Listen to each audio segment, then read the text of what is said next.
Hi everyone, delonewolf here and welcome back for some more Path of Exile. In today's video I want to cover my second minion based Necromancer a little bit. I have made a second one after the early league starter where I focused a little bit too much on minion nodes in the passive tree.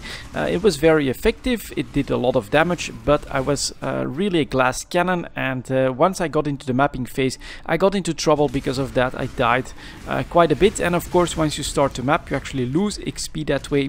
So I went back for a couple of totem characters actually before giving the minion Necromancer another go, and this is basically preparation for me personally for the next league. I want to try to finally go with one character and stick him out until the end game, and I think it is going to be a minion Necromancer. That is at least depending on all the news that is still coming from GGG about Path of Exile, of course. So on this minion, which I did focus a little bit more on tankiness, for instance I went with a lot more life in my passive skill tree, giving me around 3k HP at this point, raw HP, a little bit of shield as well, and then around 1000 mana with mind over matter. So that does mean that I can at least take some of the bigger attacks. But in the ascendancies I also went with the bone armor one. There's like one ascendancy trait that gives you lots of defensive bonuses for minions as well. Up to 10 of them give you extra resistance, extra damage mitigation, and of course you also get the bone armor. That's like a temporary buff, but it's pretty spammable, and all that combined does mean that this current build here feels quite a bit more effective. I went through Act 10 and into early mapping, seeing what it means there, and so far it's actually been a breeze. The minions still feel a little bit overpowered. They're basically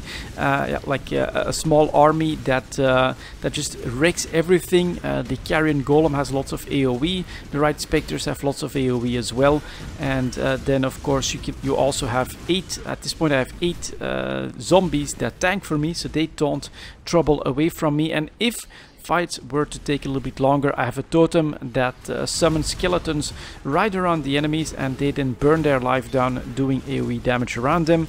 And if I find the time, I also summon quite a few skulls, up to 15-20 I think I can get.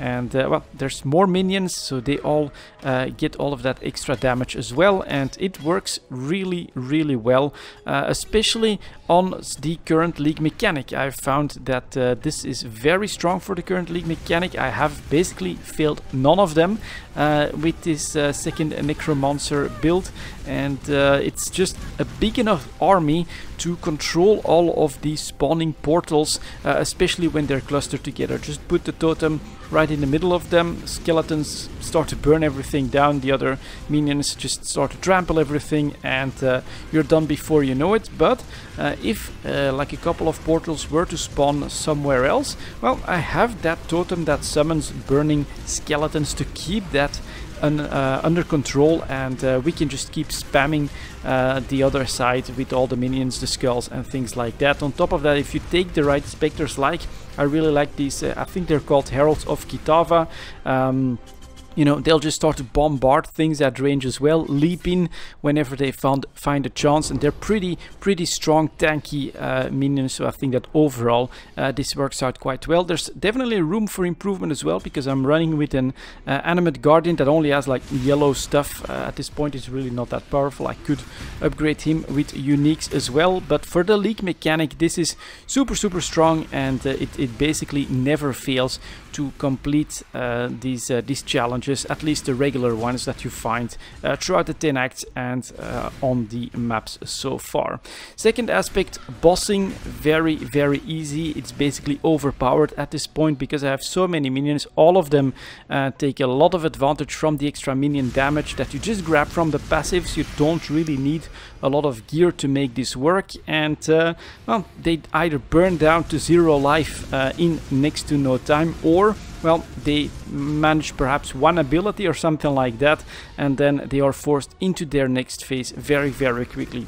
Add to that the extra HP, add to that the bone armor, and yeah, you have a very safe time when it comes to the bosses. It feels really good to finally be able to dominate those guys a little bit, and you know, give back for all of the deaths that I've incurred at their hands before. Stuff like the Brine King, well, that one is still, you know, you still need enough tank basically to survive all the AoE in the phases, but it's good to take revenge on him. And then the final Kitava fight, like, you know, the easiest time I've ever had running that one at this point.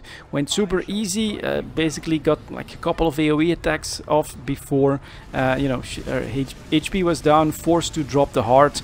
That one went down so quickly as well that there's next to no summons to worry about. And, you know, whenever Kitava becomes active again, just pop up bone armor. You're that much safer. You can, you know, take a big slam or something like that. It's really not a problem. And I feel like this, for me personally, is the right balance when it comes to this Necromancer build that I'm trying to make in preparation for the next league, as I've said. I'm very, very impressed with Path of Exile at the moment. I have a lot of fun, and I'm definitely looking forward to the announcements from GTG at this point.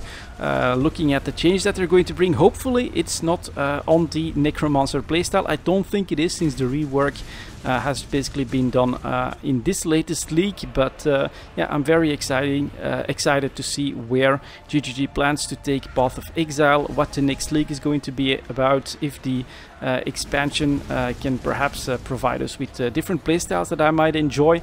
You know, I am mostly the easy playstyle type of guy. I like the totems, I like the minion playstyles, and you know, the more active playstyles, especially the melee ones, they scare me a little bit because I do die quite often to all of those bosses. And so that's my plan, basically. Just, you know, I'm gonna keep working on this one a little bit. I don't think that I want to put in too much more effort in this league and basically burn myself out before the announcements and the next league. But it's also planning my starter character, basically my only character that I intend to play for the next league in Path of Exile. And it's gonna be something very close to this one, of course, the Necromancer, with a massive army, and at least this time with a decent amount of defense that's able to survive all of that content without any real trouble. And yeah, that's the update that I wanted to bring you guys. Thank you very much for watching, and as always, I'll see you next time.